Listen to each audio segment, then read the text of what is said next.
Lâche ton épée tout de suite. Lâche ton épée tout de suite, sinon...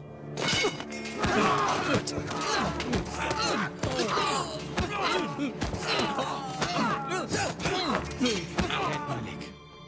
C'est fini, il ne peut plus s'échapper. Hé, garde! Emmenez-le.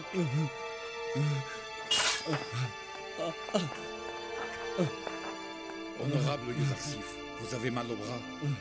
Rien de grave. Menez-le temporairement à la prison du palais.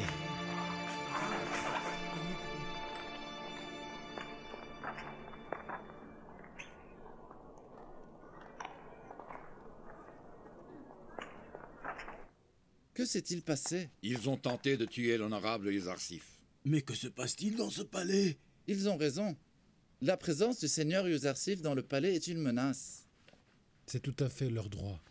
Ils défendent leur autorité au sein du palais. Ankh-Mao est très intelligent. Il sait bien que s'il tue Yuzarsif et Akhenaton, le temple triomphera éternellement. La blessure n'est pas profonde. Mais ramène-moi du coton et de l'eau chaude au plus vite. Du coton et de l'eau chaude, tout de suite.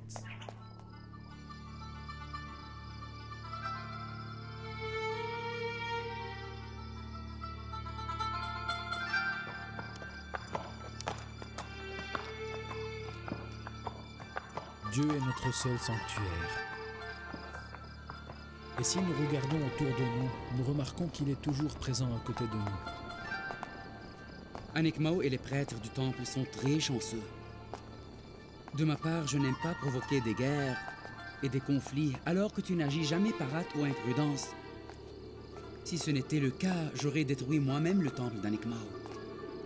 Ne t'inquiète pas, Seigneur.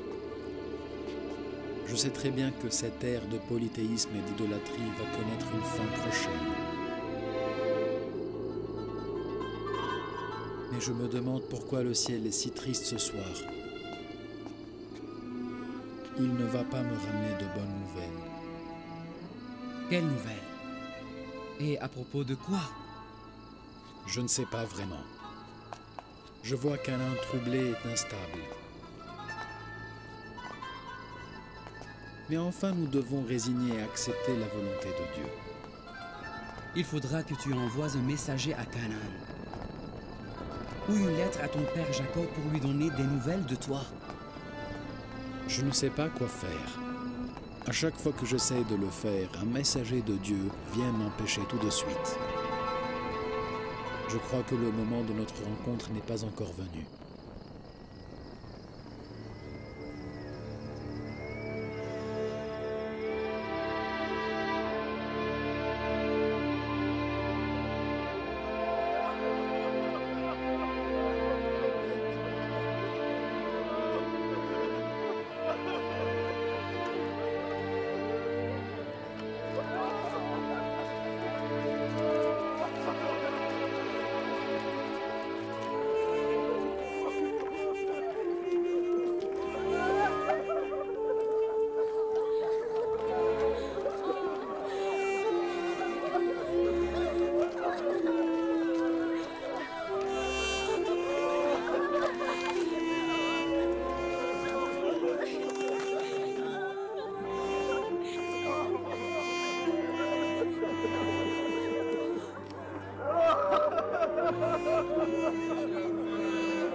J'ai été témoin ces dernières années de la mort de mes femmes Rahim et Fatima, et celle du Foyaki.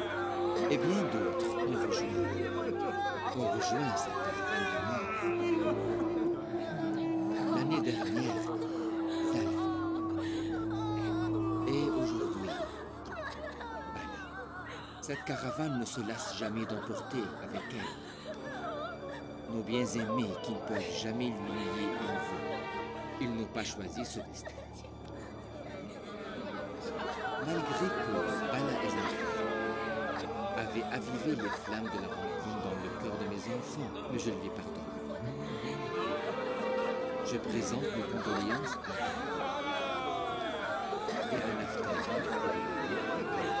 et je demande à Dieu de protéger son âme avec tendresse et miséricorde. je lui demande de l'accueillir auprès de lui.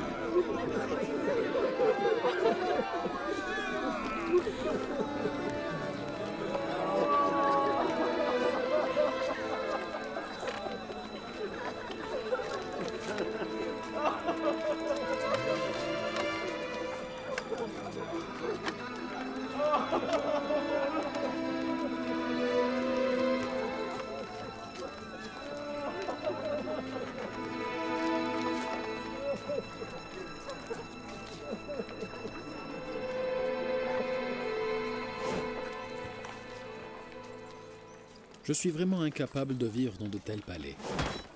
Je préfère changer de résidence et partir ailleurs. Mais pourquoi, honorable? Pourquoi es-tu mécontent? Ce genre de palais est réservé aux rois et aux seigneurs. J'étais forcé de rester ici, mais je préfère une habitation plus modeste. D'accord, Votre Altesse. Patientez un peu, nous tenterons, Binarous, Nimisabou et moi, de trouver un habitat qui vous plaise et vous convienne. Envoyez aussi les messagers du palais partout dans les villes, qu'il invite tous les grands seigneurs à venir à Thèbes. Je vous demande aussi d'appeler tous les meilleurs architectes. Commencez à bâtir les dépôts de blé le plus vite possible. À vos ordres, Votre Grandeur. 7 magasins doivent être construits à Thèbes. Un seul est amplement suffisant pour la ville de Thèbes, Votre Grandeur. Pourquoi en construire 7? Thèbes est la ville la plus importante d'Égypte. Elle va être alors le point d'ancrage de toutes les autres villes égyptiennes et des pays voisins. Les hangars, les dépôts doivent combler le besoin de ces grandes villes, et ceci pendant 7 ans. Ensuite, puisque nous allons emmagasiner le blé avec ses tiges, nous aurons besoin de plus d'espace de réserve. Pourquoi veux-tu les garder avec leurs tiges? Cela prendra énormément d'espace. Nous pouvons accomplir d'une pierre 2 coups. Nous pouvons fournir le blé pour les habitants tout en assurant en même temps le foin pour les bêtes. Nous devrons alors bâtir des fenêtres pour pouvoir retirer le blé facilement. Les dépôts doivent être bâtis à l'abri du vent, de l'humidité et de la pluie. Pour y parvenir, nous devons creuser la terre en forme de tranchées rectangulaires. Et ensuite, il faut consolider ces murs avec de grosses pierres. Les dépôts seront ensuite bâtis l'un à côté de l'autre, de part et d'autre des tranchées. Pour protéger le blé, le toit du dépôt doit être complètement recouvert. Des petites fenêtres peuvent être construites dans la partie supérieure, et ceci pour faire entrer tout le blé. C'est très bien conçu de cette manière. Comme ça, le blé sera à l'abri de l'humidité et de la terre. C'est vrai. Nous devons faire tout le possible pour bâtir ces 7 dépôts. Un seul dépôt doit être rempli par an. Les habitants ne pourront consommer que le blé qui se trouve dans un dépôt seulement. Votre grandeur, pourquoi ne pas bâtir les dépôts ensemble? Et pourquoi ne voulez-vous pas bâtir chacun à part? Parce qu'il sera plus facile de les surveiller. Nous aurons besoin de moins de gardes pour la surveillance dans ce cas. Votre Grandeur, si vous le permettez, nous devons commencer par dessiner les plans. Moi, je les ai déjà faits. Vous pouvez commencer à travailler.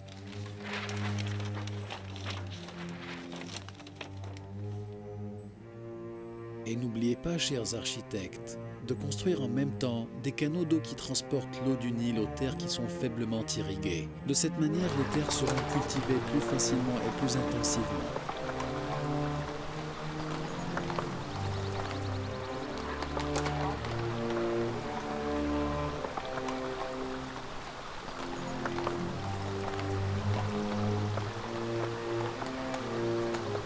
Plus fort!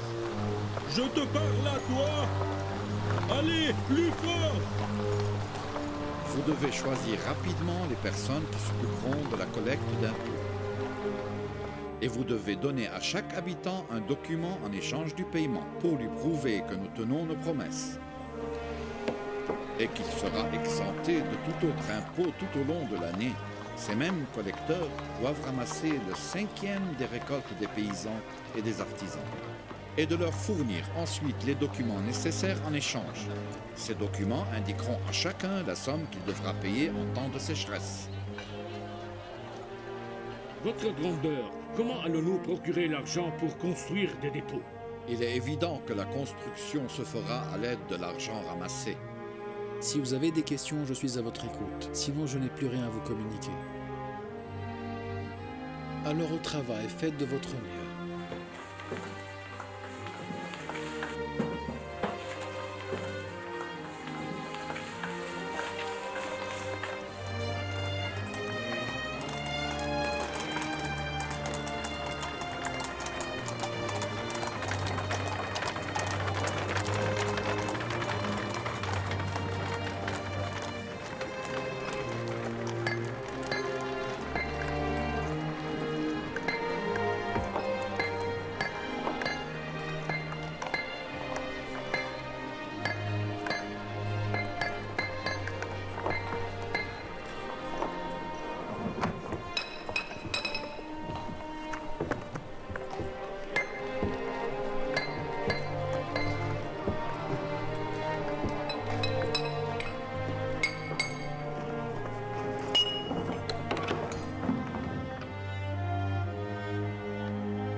C'est convenable.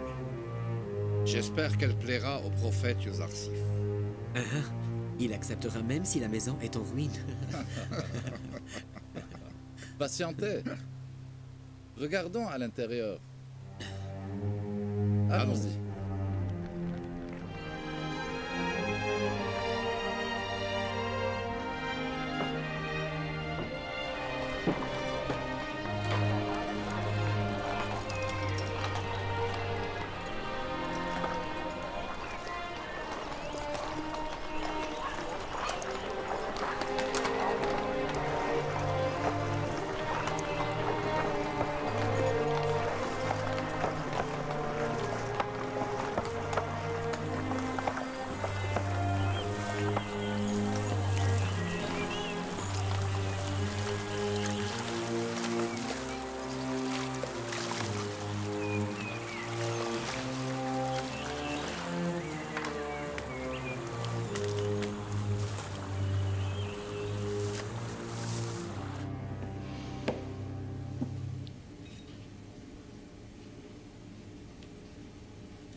Voici la preuve que tu es exempté de payer les impôts.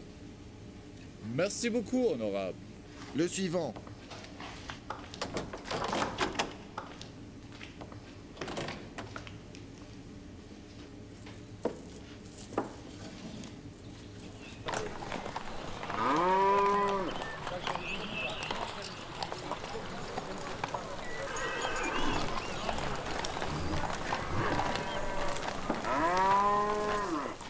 Tu as payé les impôts sur 3 ans.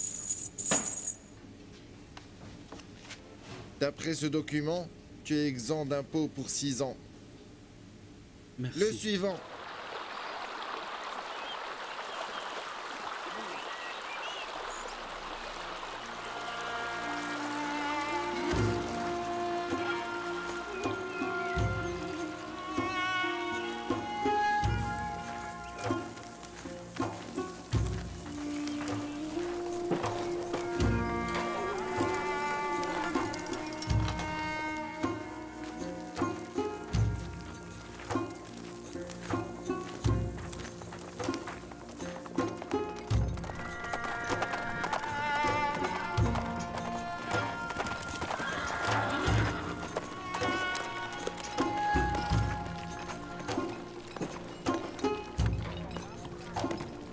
Bienvenue en Bien le Europe. bonjour.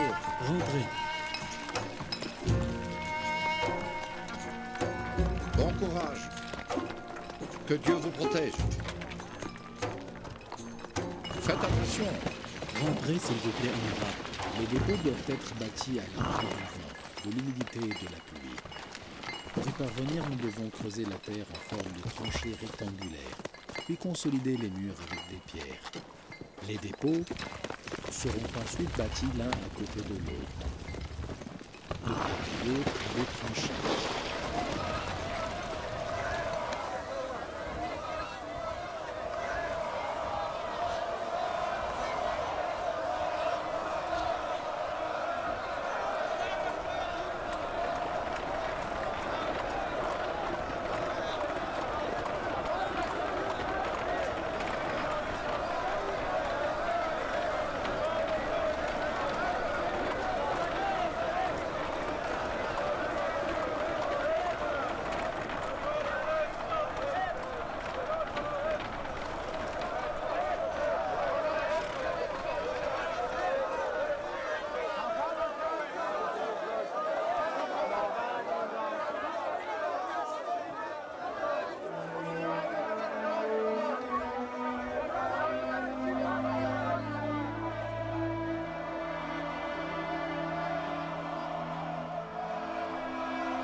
Je me demande où il part, Yosarsif. Il part à Memphis pour surveiller la construction des dépôts et la plantation de nouvelles terres. Il a décidé de visiter chaque ville à part.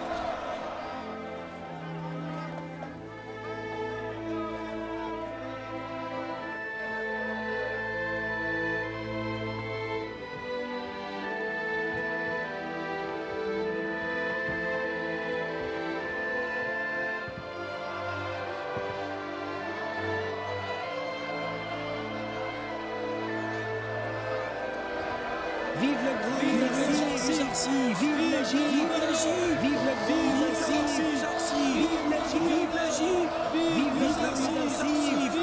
Vive l'Égypte! Vive le grand Yuzarsif! Vive l'Égypte! Vive l'Égypte!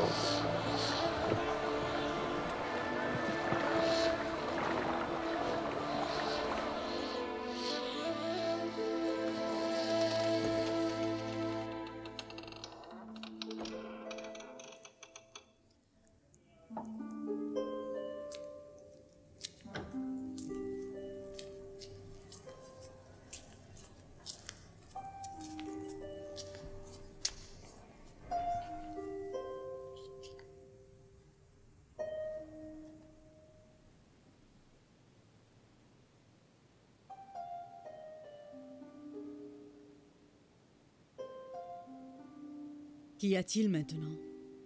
Qu'est-ce qui s'est passé, Kalimam?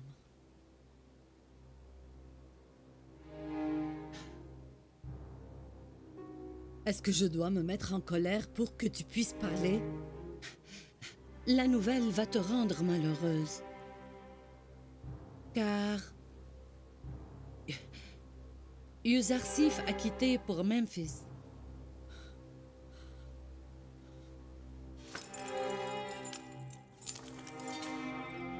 Ton voile n'est pas le seul à te donner un aspect de vipère. Tes paroles sont bien plus envenimées. Es-tu jamais venu me raconter une bonne nouvelle?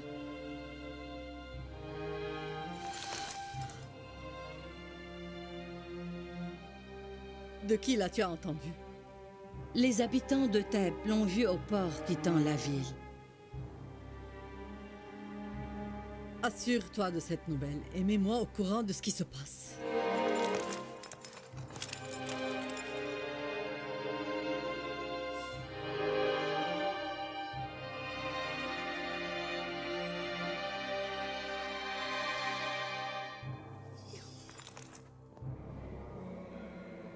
L'affaire devient de plus en plus difficile. Nous ne pouvons plus surveiller Yuzarsif de si près alors qu'il voyage de ville en ville. C'est déjà trop tard.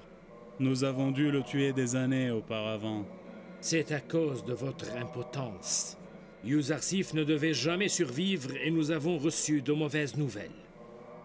Nous avons reçu des nouvelles. L'officier que nous avons assigné au palais a été tué. Il a probablement été découvert alors qu'il tentait de tuer Yuzarsif et il fut tué. Imaginez-vous ce qu'Amenhotep aurait fait de nous s'il n'a pas été tué. C'est Amon qui nous a accordé une telle grâce. Yuzarsif ne doit pas réussir dans sa quête contre la chasseresse. Et vous devez construire d'immenses réserves de blé. Nous devons tout de suite mettre un point à toutes les ambitions de Yuzarsif. Envoyez aussi tous nos messagers à tous les temples d'Égypte pour les inviter à lutter contre Yuzarsif. Tu t'es assuré? Il a quitté ce matin en direction de Memphis avec ses amis. Je ne me sentais jamais seule, sachant que Yuzarsif était là. Dis-moi, que dois-je faire maintenant? Ô noble Dieu d'Égypte! Ô grand Amon! Est-ce votre réponse à ma misère? Je vous ai prié de me rapprocher de Yuzarsif, mais vous ne faites que l'éloigner davantage. Je ne sais plus rien.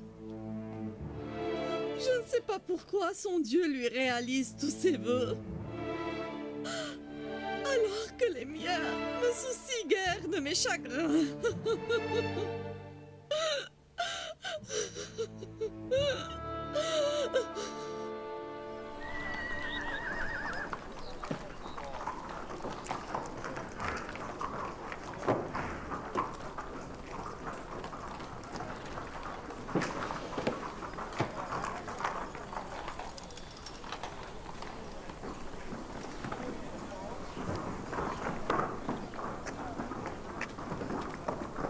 Fatma. Oui, qu'est-ce que tu veux? Dis-moi, tu pars payer les impôts? Mais réfléchis un peu, bon sang. Mais franchement, pourquoi tu déposes ton argent dans leurs mains?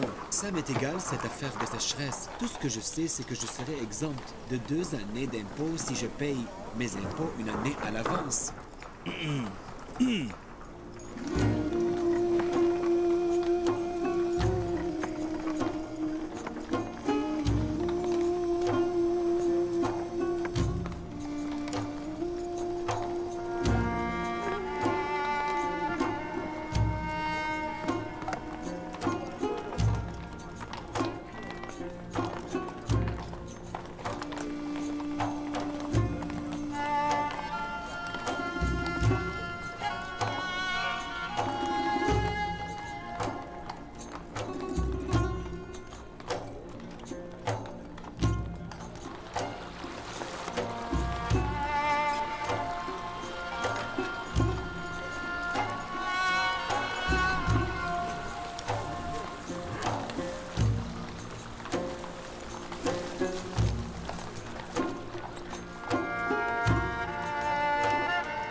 Le prophète soit loué. Que le Dieu puissant vous protège. Nous avons fini de labourer la terre dans cette région et nous allons la cultiver aujourd'hui même. Je vous félicite. Que Dieu vous récompense pour vos efforts. Il faut faire attention, parsemer chaque coin de la ferme de graines. Vas-y en route.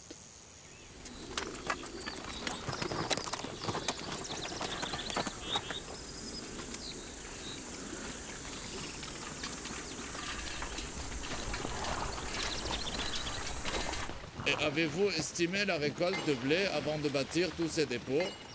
Ils doivent contenir une récolte qui suffira à l'Égypte. Nous allons les emmagasiner 7 années. Le blé pour les hommes et le foin pour les animaux. Yuzarsif se moque du monde entier. Depuis quand le blé est conservé avec ses tiges?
Faites vite!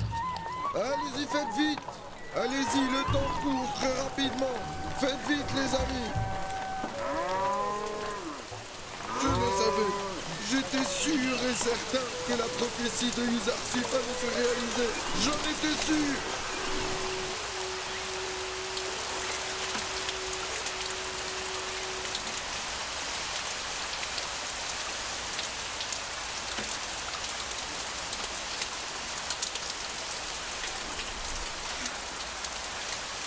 Le premier signe de la prophétie de Yuzarsif. Je ne m'en doutais même pas, le petit. Cette pluie est le début d'une ère d'abondance qui vient de commencer. C'est bizarre, non? Yuzarsif semble tout savoir.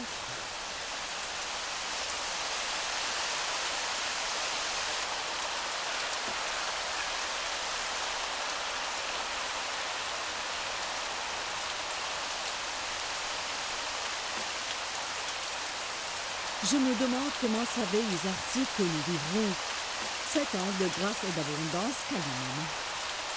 Ils disent que son Dieu lui raconte l'avenir et tout ce qui va se passer. Et pourquoi les nôtres ne le font pas aussi? Pourquoi nos dieux ne prédisent jamais rien?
Que le prêtre du temple soit loué.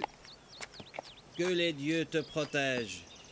Tu pars donner ton blé au gouvernement? Oui, nous devons nous approvisionner pour les périodes de sécheresse. Et comment peux-tu savoir que Uzarsif va te rendre ton blé quand la famine envahira la ville? Je ne sais pas. Ils ont promis de le rendre. Tu seras plus tranquille et plus sûr si tu gardes tes propres provisions à la maison, non? Mais Uzarsif est une bonne personne et j'ai complètement confiance en lui. La vérité d'un être humain n'apparaît que durant les moments de détresse. Uzarsif, pendant la famine, ne sera pas le même homme que tu connais pendant la période d'abondance.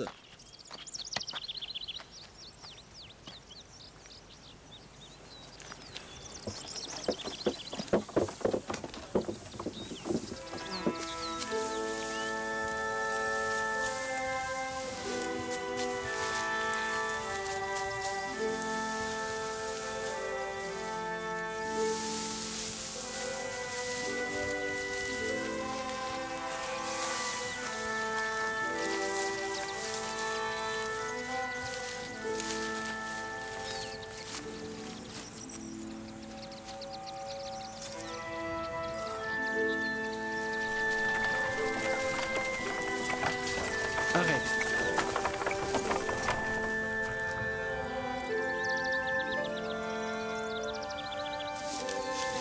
Je resterai ici alors que vous faites un tour au reste des fermes.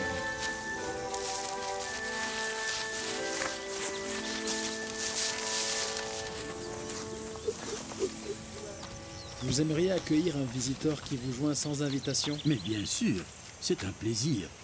Que Dieu vous bénisse. Merci pareillement. La récolte a été abondante? Monsieur, je n'ai pas vu une pareille récolte comme ça. Même nos ancêtres ne nous ont jamais parlé qu'il y a eu une telle abondance comme ça. Toute personne qui travaille avec assiduité retrouve au final sa récompense. Malgré le travail, la moisson est presque interminable. C'est parfaitement bien. J'espère que chaque fermier aura une bonne récolte en fin de saison. Votre grandeur ne cesse de prier Dieu, qui, à son tour, ne cesse d'irriguer la terre. Moi aussi, je suis sûr que c'est Dieu qui nous a dotés d'une telle grâce.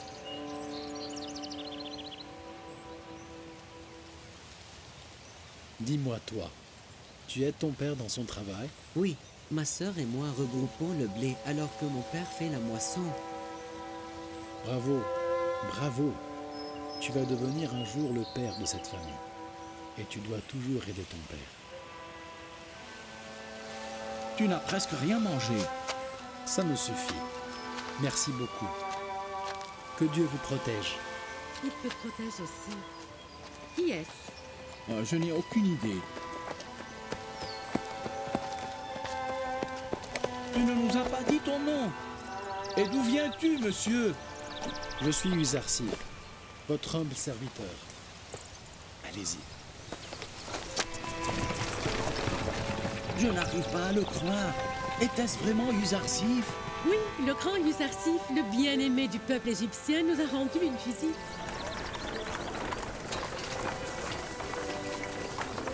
Que les dieux te protègent, l'honorable Uzarsif.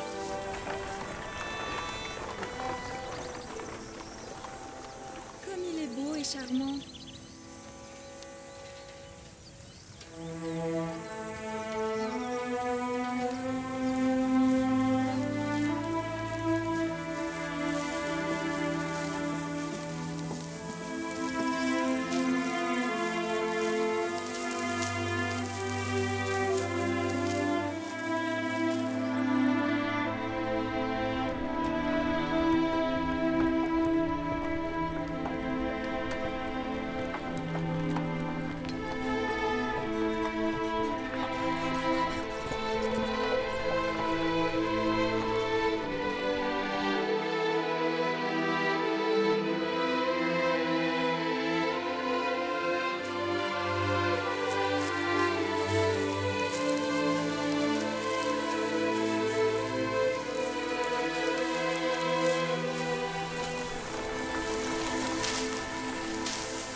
Voilà la terre qui a été moissonnée. Il en reste un peu de ce côté. Et la terre là-bas va être moissonnée aujourd'hui. Ne laissez pas une tige de blé. Moissonnez-la en entier. Que Dieu vous aide. Au revoir. Allez, on...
Combien? 5000. Est-ce que tu cultives tes propres terres ou celles du Seigneur? Celle du Seigneur.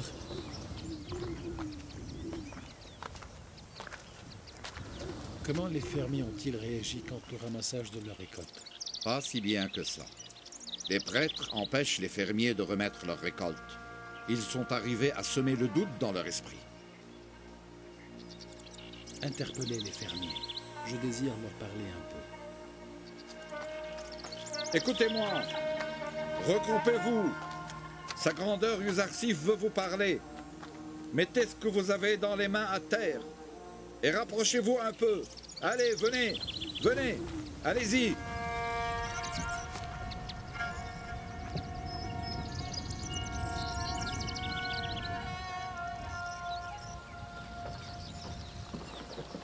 J'ai su que les prêtres tentent d'empêcher les fermiers de remettre leurs récoltes et de les déposer au dépôt. D'accord. Si vous ne voulez pas le faire, je ne vous poserai pas aucun obstacle. Chacun de vous est libre de faire ce qu'il veut. Vous pouvez garder le blé chez vous. Mais je vais redire ce que j'avais dit avant. Une fois en période de sécheresse, nous ne donnerons pas du blé à ceux qui ne nous livrent pas leur récolte maintenant. L'Égypte est tenue de vous rendre votre blé. Si et seulement si vous serez prêts à déposer vos récoltes dans ces dépôts en avance. Pour cela, le fermier qui gardera sa récolte chez lui ne recevra pas du blé si sa récolte s'abîme pour une raison ou une autre. Je vous conseille sérieusement de laisser avec nous cette récolte que nous garderons à notre tour dans nos dépôts. Informez les autres fermiers de ce que je viens de vous dire. Malik, allons-y.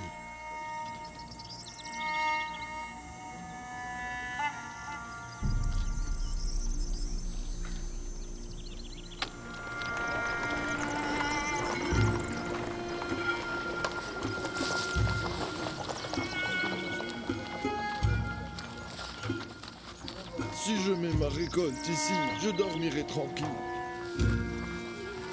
J'ai complètement confiance en Yuzarsif. Moi aussi.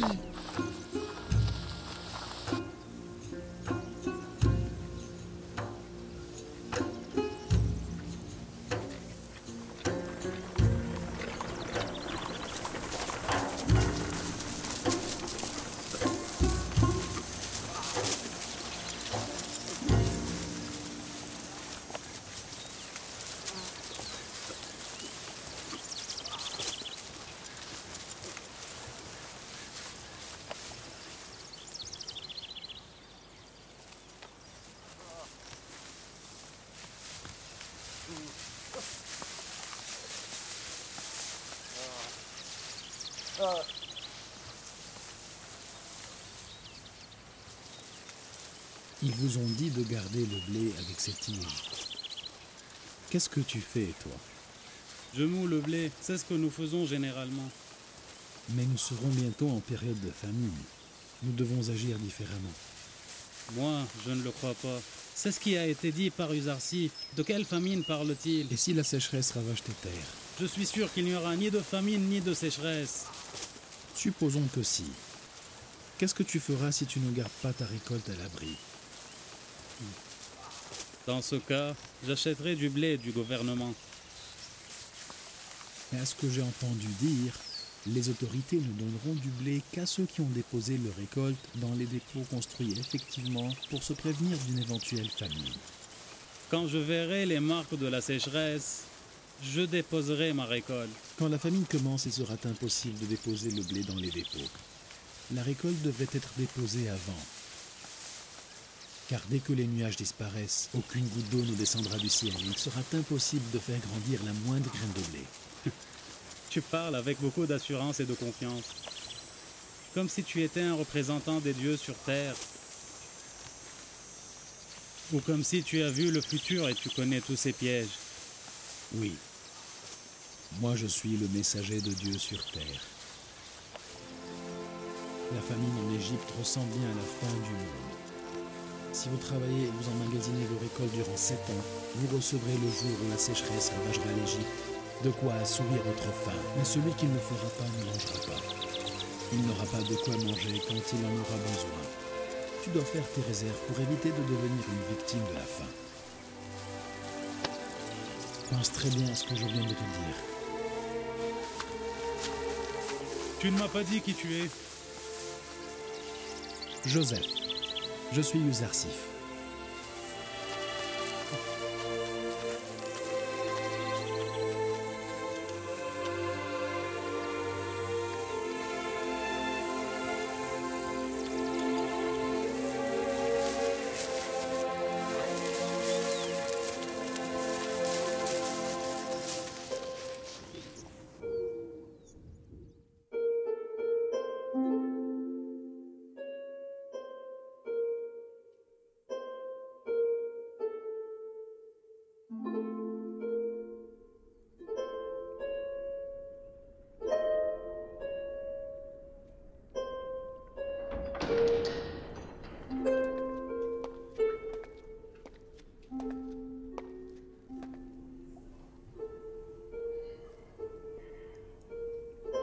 Dame Zuleika. C'est toi, Rhodamen? Dis-moi, as-tu des nouvelles du Yuzarsif?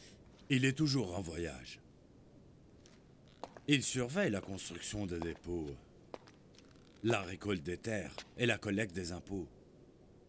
Il est très occupé à résoudre le problème de la sécheresse. Ces 5 dernières années, il n'est venu que quelques fois à Thèbes pour discuter avec Akhenaton et pour le mettre au courant de ce qui se passe. Me diras-tu s'il va venir cette fois? Je tenterai de le savoir de quelques-uns de mes amis. Ils pourraient me donner des renseignements sur lui. Écoute, je veux renvoyer tous les gardes du palais. Les gardes n'ont pas reçu leur salaire il y a un temps. Tu es chargé de ces affaires. Il fallait que tu demandes à Sofer de régler les comptes. Je ne peux pas faire une chose pareille sans votre permission. Va payer à tous les serviteurs du palais leur salaire. Nous n'avons plus besoin de garde maintenant que Poutifar est mort. Alors, renvoie tout le monde. Appelle Khofo et Sofer Kalimama. Votre Altesse, le palais sera en danger sans la protection des gardes. Tu risques de te faire voler, madame. Je suis tranquille tant que tu es là. Les répercussions d'une telle décision sont dangereuses et je ne peux pas porter un tel fardeau tout seul. Mais je dois obéir à tes ordres, Votre Altesse.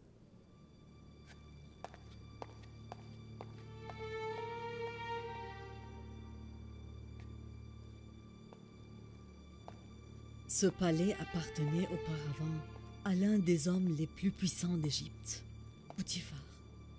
Mais maintenant, il appartient à une veuve déchue, vaincue et sans argent. Je ne cherche plus à protéger mon palais, ni à vivre une vie de luxe. Si ce n'était pour l'amour de Yuzarsif, cet amour qui embrase mon cœur, je me serais donné la mort il y a longtemps. Je sens que seul Yuzarsif existe à mes yeux.